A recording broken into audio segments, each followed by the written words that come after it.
Historia y política de la educación argentina. La historia de la educación argentina es también la historia de sus luchas políticas, sociales y culturales, desde la evangelización colonial hasta la educación popular del peronismo. El sistema educativo fue reflejo de los intereses de cada época. La educación en la época colonial. Esta es la primera etapa que va desde el descubrimiento de América hasta el Concilio de Trento en 1545. Esta etapa se caracteriza por la corriente del norte, la del gobierno de los Austrias, con un pensamiento autoritario, antirrenovador, que recibió el apoyo de la Iglesia Católica, con la cual afirmó el absolutismo. La educación y la evangelización estaba a cargo de las órdenes religiosas. La acción educativa se desarrollaba con la conversión al cristianismo y la incorporación a la forma de vida de la civilización. Las distintas órdenes religiosas le enseñaban a leer, escribir, contar y su doctrina. Se había establecido que ningún indio podía ser sometido a esclavitud.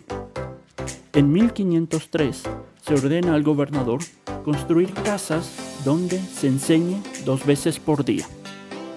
En 1509 cada población debía tener un sacerdote que se encargue de educar a los niños. En 1518 la ordenanza de Zaragoza había determinado que todos los hijos de caciques menores de 10 años se entregasen a los frailes dominicos o franciscanos, para que dichos frailes les mostrasen a leer y escribir y todas las otras cosas de la Santa Fe. Añadían que después de permanecer junto a los religiosos durante 4 años, debían ser devueltos a las personas que los hubieran dado. Para 1536 se habían fundado 13 colegios imperiales para educar a los hijos de los caciques. La segunda etapa está marcada por la decisión de imponer la doctrina a gran escala. Esta etapa va desde 1545 hasta la creación del Virreinato del Río de la Plata en 1776. En 1545, el Concilio de Trento afirma el derecho a la colonización y la Junta de Prelados de Lima recomienda enseñar a leer, escribir, contar, además del catecismo. En 1573 se crea la Escuela de Santa Fe. En 1575, la educación de 60 mujeres en Asunción. Y para 1586, los jesuitas fundan una escuela en Santiago del Estero. En 1612 se educa a mujeres en el convento de Córdoba. Para 1613 es fundado el Colegio Máximo de Córdoba, que para el año 1634 se transforma en universidad. La acción educativa de los jesuitas en las misiones estaba dirigida con varios objetivos. El primer objetivo era convertirlos al cristianismo, el segundo, incorporarlos a la cultura europea, y el tercero era utilizarlos en la producción.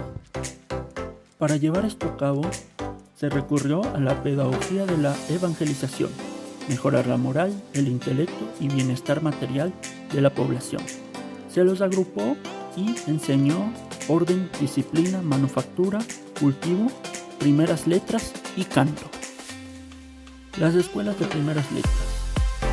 Las primeras escuelas se fundaron en los conventos. Por la calidad educativa fueron las preferidas. Se enseñaba la doctrina, lectura, escritura y operaciones básicas. Las escuelas de letras se crean luego en las parroquias, pero con una educación deficiente. Más tarde se crean las escuelas particulares con autorización del cabildo. Los estudios preparatorios se impartían en los conventos, donde se les enseñaba gramática, filosofía y latín. Y en las universidades se formaba a los hijos de los funcionarios españoles y criollos para la dirigencia política. La tercera etapa comienza con la asunción al gobierno de la Casa de los Borbones. Esto ocurre desde el 1700, los cuales están influenciados por el pensamiento francés. En 1767 ocurre la expulsión de los jesuitas, lo cual provoca una decadencia en la educación. En 1776 ocurre la creación del Virreinato del Río de la Plata y un libre comercio con España, lo cual permite la creación de distintos tipos de escuelas con distintas orientaciones y la creación de muchas universidades, como la de San Marcos, la de Córdoba. La educación en el periodo revolucionario. A pesar del cambio político, la educación permaneció igual por varios años. La situación mental, social del país, las exigencias del momento y la carencia de recursos se opusieron a los propósitos renovadores.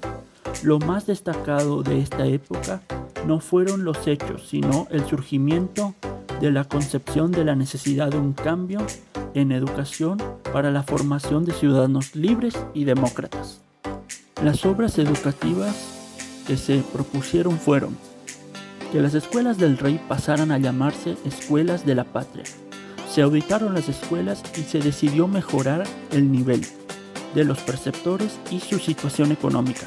Se crearon escuelas elementales en habitaciones de convento y se crearon algunas escuelas en el interior.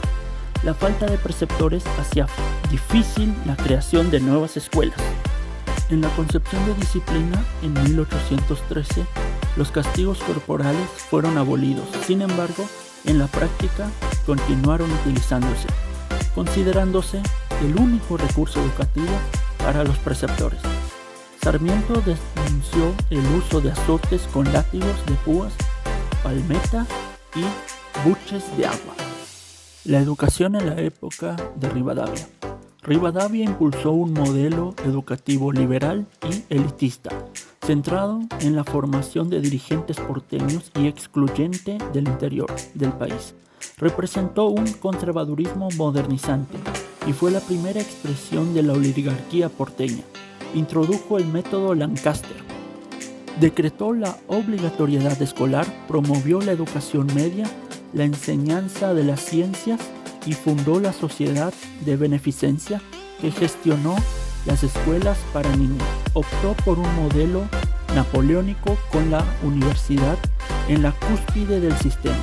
Buscó centralizar la educación en Buenos Aires con un enfoque autoritario, excluyente y utilitarista, imaginando un sujeto pedagógico moderno, aislado de su comunidad y orientado en el proceso económico.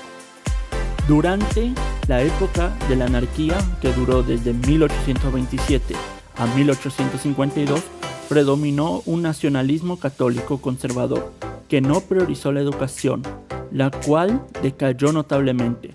Se exaltó lo popular y se consideró que la educación debía ser competencia de la Iglesia. Hubo censura, destrucción de libros y persecución a intelectuales como el Salón Libertario. En 1831 se impuso una homogeneización educativa acorde al conservadurismo.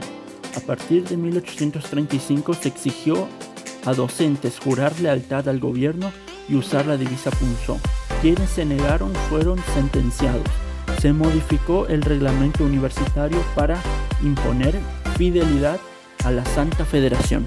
En 1838 se eliminó el salario docente del presupuesto, haciendo que los padres asumieran los costos. Las escuelas que no pudieran sostenerse se cerraban y los alumnos sin recursos eran expulsados. También se retiró el financiamiento universitario y se desmanteló el sistema educativo de Rivadavia. Se cerró el asilo de San Miguel, dejando a los huérfanos a cuidado de vecinos. Se rechazó la obligatoriedad escolar y los principios pedagógicos liberales. Se transfirieron establecimientos al ámbito privado y se impusieron contenidos afines al gobierno y a la Iglesia. La organización del Sistema Educativo Nacional. En 1853 se promulga la Constitución Nacional y el artículo 5 estableció que las provincias debían garantizar la educación primaria. De 1868 a 1874 fue el gobierno de Sarmiento. Se establece el Fondo Nacional para el Financiamiento Educativo y la obligatoriedad escolar. Se extiende la red escolar. En 1870 se funda la Escuela Normal de Paraná, se actualizan los textos escolares y se crean revistas de función pedagógica. Juan Amanso promovió el vínculo pedagógico, democrático y respetuoso de los intereses de los alumnos. En 1871 se dictó la Ley de Subvención Escolar para brindar ayuda económica. La educación en el segundo periodo de organización nacional, 1862-1880. Presidentes: Mitre, Sarmiento y Avellaneda. En estos años se llevó a la práctica un programa de gobierno que prestó preferente atención a la educación pública, basándose en las ideas que surgieron durante la proscripción de la tiranía de Rosas y que dieron estructura a nuestro sistema. Mitre consideró un deber propagar sistemáticamente la educación como condición de vida, de orden y de progreso. Las graves condiciones económicas que atravesaba el país obligaban al desarrollo de una política educacional prudente. Fomentar la educación primaria era apremiante y junto a ello era necesario desarrollar los colegios secundarios que formarán una minoría ilustrada, habilitada para la vida social por medio de la cual obraré sobre esta masa ignorante. Se dispuso a ayudar transitoriamente a las provincias para sostener las escuelas primarias, acción que permitió que la educación primaria saliera a flote, pero la guerra con el Paraguay crea dificultades financieras que obstaculizan su plan. Domingo Faustino Sarmiento fue impulsor clave de la educación argentina como presidente. Promovió una educación accesible, moderna y laica. Fundó escuelas e instituciones educativas. Priorizó la formación de maestros. Consideraba al maestro como un agente civilizador y a la lectura como una herramienta para formar ciudadanos democráticos. Su gestión enfrentó el atraso cultural. Creó bibliotecas y censos escolares y culminó con la Ley 1420, base del sistema educativo argentino actual. Nicolás Avellaneda impulsó un sistema educativo nacional con educación obligatoria, fondos estables y enseñanza uniforme. Promovió la lectura con bibliotecas populares y reorganizó legalmente las universidades en 1885, respetando su autonomía. Juan Manuel Estrada, por su parte, valoró la dimensión ética y espiritual de la educación, destacando su rol en la formación integral del ciudadano. Defendió la obligatoriedad escolar como un derecho y un deber social y rechazó los premios escolares por considerarlos contrarios a la verdadera educación. En 1881 se creó el Consejo Nacional de Educación, presidida por Sarmiento. En 1882 se desarrolló el Congreso Sudamericano de Educación. En 1884 se promulga la Ley 1420 de Educación Laica y Gratuita y Obligatoria.